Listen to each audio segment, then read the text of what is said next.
Sang Maha Memerintah kemudian menyampaikan kehendaknya kepada mereka untuk menciptakan sebuah dunia yang berbeda dari alam rohani tempat mereka sekarang berada. Dengan kekuasaan yang diberikan Yang Maha Pencipta yang tiada bandingannya, kelimanya bekerja sama memanfaatkan ilmu dan kekuasaan yang telah diberikan kepada mereka.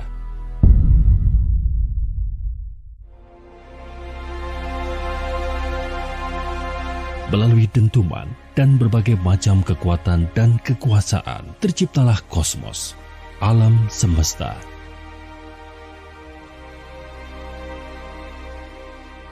Yang Maha memberi manfaat puas dengan penggunaan kekuasaan atas penciptaan yang telah diberikan kepada mereka. Yang Maha Bijaksana kemudian berpesan, mereka boleh melanjutkan penggunaan akan kekuasaan tersebut, tetapi jangan sekali-kali bermain-main dengan roh, esensi utama yang menyusun eksistensi mereka di alam rohani. Nur Muhammad mendengar dan menerima perintah tersebut. Ini adalah pertanyaan keduanya, Bu. Dalam catatan yang Ibu kasih ke saya, tertulis bahwa alam semesta itu diperintahkan Yang Maha Kuasa untuk diciptakan justru karena Allah sudah tahu keempat Muhammad, tanda kutip, gak kuat derajat. Apa maksudnya ini, Bu? Ini adalah kabar baru yang saya dengar dari Jibril.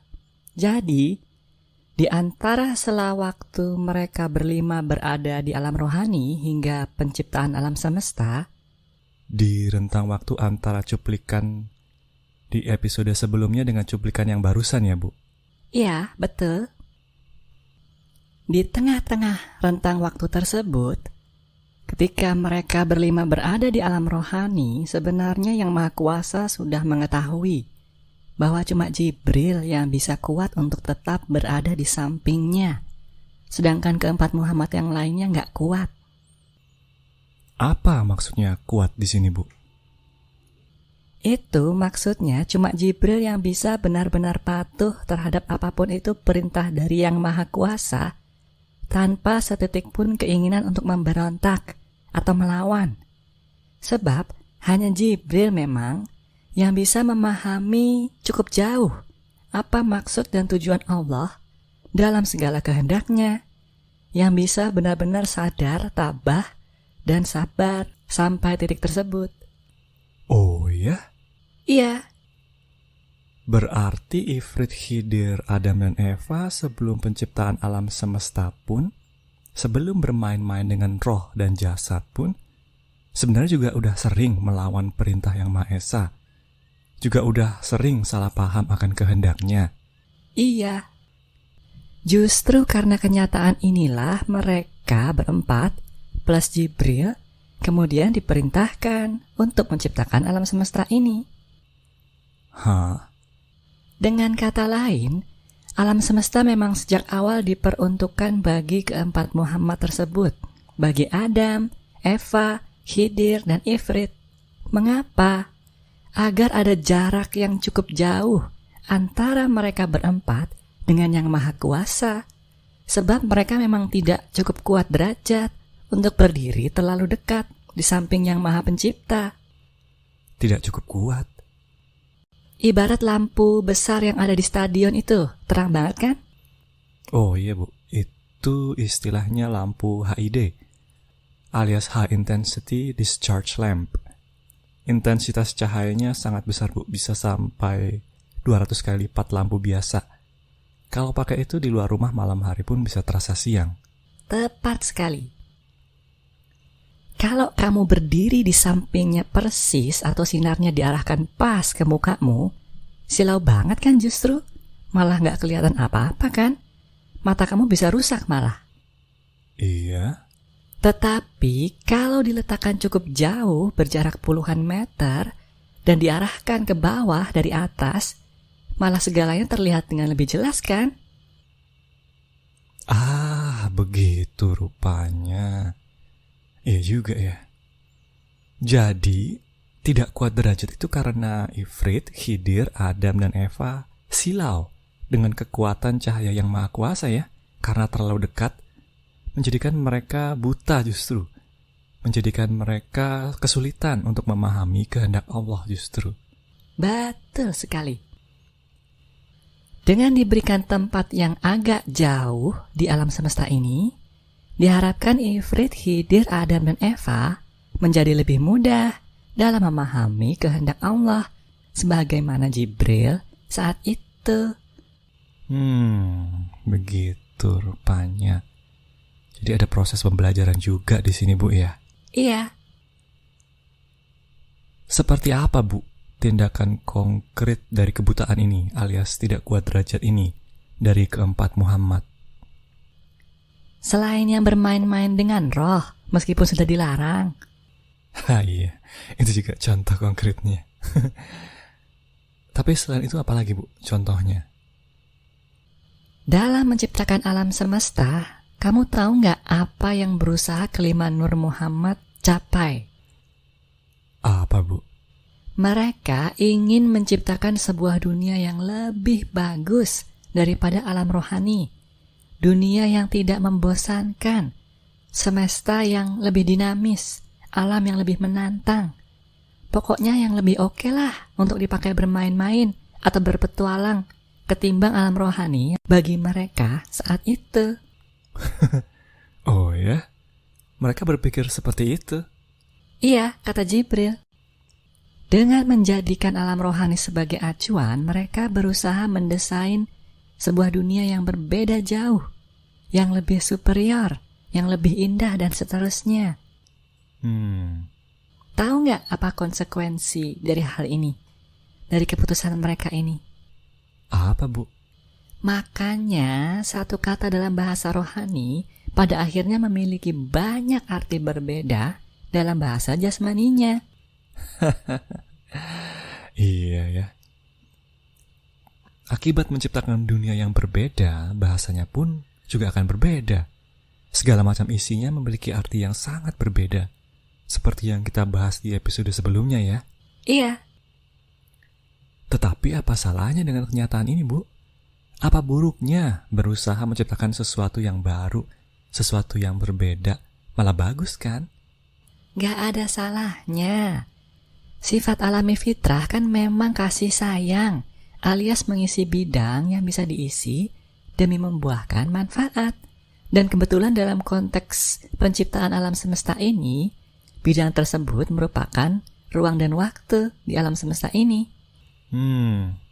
Mengisi bidang ya, ruang dan waktu, betul juga. Berarti masalahnya adalah? Yang menjadi masalah adalah ini perspektif Jibril ya terhadap keempat Muhammad. Iya. Dalam membuahkan manfaat tersebut, mereka berempat cenderung hanya mempertimbangkan jalan yang paling cepat, jalur yang paling sedikit halangannya. Dalam mengisi bidang tersebut, mereka berempat kurang jauh dan panjang dalam mempertimbangkan konsekuensinya. Begitu rupanya. Masalahnya adalah pilihan yang paling cepat hasilnya seringkali menyimpan konsekuensi yang cukup gawat ya, Bu. Betul, gampangnya begitu. Sama persis dengan kenyataan ketika mereka melanggar perintah yang maha kuasa perkara roh. Kalau mereka mau sadar, tabah, dan sabar, fitrah manusia seharusnya bisa ditunggu untuk menjadi lebih dewasa sebelum dicampur dengan jasad. Itu akibat nggak mempertimbangkan konsekuensi panjangnya. Akibat fokus ke jalan yang paling cepat aja. Iya. Mengapa mereka relatif seperti ini dibandingkan Jibril?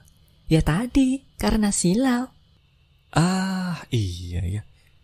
Benar juga sih.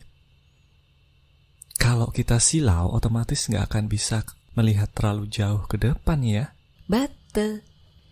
Kalau kita disorot lampu yang terlalu terang, kita jadi fokus ke diri kita sendiri aja. Susah melihat di sekitar kita gimana akibatnya. Iya.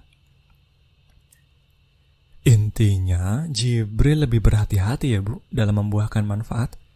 Kalau keempat Muhammad relatif membabi buta dalam mengembangkan pengetahuannya dalam mengisi bidang tersebut. Betul. Bate. Dan ini adalah kodrat mereka dari sananya. Api, air, tanah, dan angin tersebut memang gak bisa diapa-apain. Begitu. Setiap kali ada penemuan baru, ada ilmu baru, keempat Muhammad selalu bersemangat dan terus ingin mencoba berbagai macam kombinasi selanjutnya. Tetapi Jibril justru sebaliknya, selalu berusaha menahan mereka, mengingatkan konsekuensinya. Konflik semacam ini terus berlangsung selama penciptaan alam semesta. Akibatnya, Jibril pun diremehkan oleh keempat Muhammad lainnya. Diejek tidak inovatif, dituduh kelamaan mikirnya, dianggap penakut, dan seterusnya. Masa sih, Bu? Iya, begitu kenyataannya. Kalau kamu butuh buktinya, di ajaran beberapa agama banyak juga kan propaganda yang bilang bahwa malaikat itu lebih rendah daripada manusia. Sebab malaikat itu cuma bisa patuh kepada Yang Maha Kuasa, sedangkan manusia memiliki kebebasan memilih sendiri keinginannya, bisa patuh ataupun memberontak. Iya sih. Setahu saya dalam agama Islam juga cenderung gitu, Bu. Rupanya ini perkara perbedaan kodrat antara Nur dengan Muhammad ya, Bu? Begitulah. Ada beberapa alasan mengapa pemahaman semacam ini diajarkan ke manusia. Salah satunya adalah karena kesalahpahaman keempat Muhammad. Mereka menganggap patuh kepada Allah itu seolah pasti lebih bodoh. Berhati-hati dalam bertindak itu seolah pasti karena lemah atau penakut. Padahal kepatuhan dan kehati-hatian Jibril itu dasarnya adalah kesadaran yang tinggi justru. Kesadaran akan konsekuensinya. Beda dengan kepatuhan buta yang ada dalam bayangan mereka. Iya. Jibril patuh karena bisa melihat dalam jangka waktu yang lebih jauh justru dibandingkan keempat Muhammad ya. Jibril itu patuh karena gak silau ya. Makanya ada surat Al-Baqarah ayat 30 ini kan, Bu. Dari situ Jibril sebenarnya udah tahu malapetaka apa yang menunggu ketika keempat saudaranya coba-coba main roh. Betul. Termasuk cerita ketika semua tanda kutip malaikat disuruh menyembah Adam itu ya, Bu. Bukan berarti malaikat lebih bodoh. Betul. Kesalahan keempat Muhammad di sini adalah menganggap seolah kalau seorang individu disembah itu sudah pasti lebih tinggi kedudukannya. Sedangkan yang disuruh menyembah sudah pasti lebih rendah. Padahal cerita ini kan punya arti tersirat yang lebih dalam lagi kan? Iya. Tapi kalau ini nanti aja kita bahasnya, Bu, di episode-episode selanjutnya. Oke. Jadi intinya adalah keempat Muhammad itu memang tidak sanggup untuk berdiri terlalu dekat dengan Yang Maha Kuasa. Gak kuat derajat, makanya perlu diberikan jarak. Makanya ada alam semesta. Satu-satunya yang bisa dekat banget dengan Allah itu hanyalah Jibril. Betul. Dan ini pun sebenarnya belum mempertimbangkan nafsu sama sekali ya. Fitrah keempat Muhammad yang murni pun sebenarnya punya kodrat untuk memberontak kepada Yang Maha Kuasa. Betul. Sifat yang sebenarnya kasih dan sayang juga, tetapi yang cenderung hanya mempertimbangkan jangka pendek, alias cenderung mencari jalur yang paling dekat, jalan yang paling sedikit tantangannya, jalan yang paling cepat menghasilkan. Betul. Ini berdasarkan perspektif Jibril ya. Wih. Oh, mungkinkah kenyataan bahwa Jibril itu satu-satunya yang patuh dan paham 100% kepada Yang Maha Kuasa itu karena memang beliau sifat dan nama hakikatnya kan Nur alias cahaya. Namanya juga cahaya ya, jelas gak bakalan silau kan sama sinar Yang Maha Esa. Iya, bisa jadi. Kalau api, air, tanah, dan angin masih silau. Begitu rupanya. Oleh karena itulah, manusia gak akan pernah bisa benar-benar membaca ayat-ayat Allah yang tersirat tanpa bantuan malaikat muqarrabin. Manusia nggak akan bisa mengalahkan nafsu tanpa bantuan elemen cahaya dari Jibril ini. Oh iya ya. Manusia kan fitrahnya campuran dari keempat Muhammad yang keempatnya pun dalam kemurnian 100% tanpa nafsu. Bahkan masih silau juga jika terlalu dekat dengan Yang Maha Kuasa. Jelas aja butuh malaikat muqarrabin. Begitulah. Makanya manusia itu perlu 1. Belajar ilmu kebenaran. Sebab ilmu kebenaran itu asalnya dari Jibril. Sedangkan ilmu kebaikan yang mewujud dalam berbagai macam ajaran agama, kepercayaan, filosofi, adat istiadat, dan semacamnya, itu berasal dari keempat Muhammad. Jika manusia hanya belajar ilmu dari keempat Muhammad tanpa ilmu dari Jibril, maka akan sangat sulit untuk bisa melangkah lebih dekat ke Yang Maha Esa. Betul juga. Ini adalah salah satu signifikansi utama dari kesimpulan pembahasan kita kali ini. Ya. 2. Dengan belajar ilmu kebenaran ini, manusia sekaligus akan mempercepat proses penyatuan dengan malaikat muqarrabin, alias cahaya dari Jibril ini di dalam rohaninya. Sebentar, Bu. Dengan belajar ilmu kebenaran, manusia akan menjadi lebih cepat dalam menyatu dengan cahaya Jibril, alias malaikat muqarrabin. Betul. Jadi belajar ilmu kebenaran itu berbeda dengan proses penyatuan dengan ya? Iya, beda. Belajar ilmu kebenaran itu tindakan jasmani alias fisik plus mental. Misalnya menonton channel ini atau membaca buku-buku ilmu kebenaran. Sedangkan proses penyatuan dengan itu sifatnya rohani, alias irodat bersih apapun itu yang manusia lakukan setiap hari. Beda kan? Iya ya. Semacam perbedaan antara teori dengan praktek ya, Bu. Kenyataannya adalah dengan belajar teori akan lebih mudah prakteknya, lebih terarah. Tetapi sebenarnya tanpa teori, kadangkala kita bisa juga prakteknya meskipun lebih lambat. Betul sekali, semacam itu. Atau kalau mau lebih akurat, belajar ilmu kebenaran itu ibarat sinar yang menyerang nafsu dari luar, sementara irodat bersih merupakan sinar yang menyerang nafsu dari dalam. Iya. Intinya, kalau cuma salah satu aja yang dilaksanakan, prosesnya lebih lambat dibandingkan jika keduanya dilakukan sekaligus secara terpadu. Sip, ngerti, Bu. 3. Setelah benar-benar menyatu dengan malaikat muqarrabin, manusia akan dibimbing untuk bisa membaca ayat-ayat Allah yang tersirat dalam menjalani kehidupan. Serupa dengan keempat Muhammad itu ya, Bu, yang selalu kebingungan dalam membimbing umat manusia dari awal zaman, hingga akhirnya mereka menyerah dan sujud meminta pertolongan tersebut. Hingga akhirnya Jibril diperbolehkan turun ke alam nyata ini. Betul sekali. Tanpa bantuan Jibril, mereka nggak akan pernah bisa. Iya, Bu. 4. Setelah mampu membaca ayat-ayat Allah yang tersirat, manusia kemudian juga akan dibimbing dalam memberikan jawaban yang tepat kepada Yang Maha Kuasa dalam menjalani kehidupan ini. Jadi selain dibimbing membaca ayat-ayat Allah, manusia juga akan dibimbing bagaimana menjawabnya dengan tepat oleh malaikat muqarrabin ya, Bu. Sesuai situasi dan kondisinya. Sesuai kodrat internal, kodrat eksternal, dan irodat manusianya.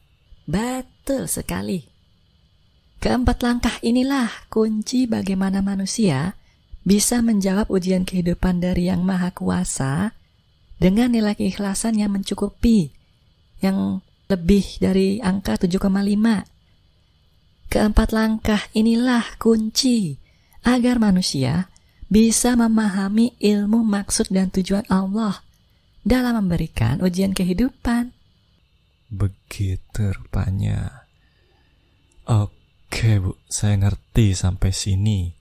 Oke, selanjutnya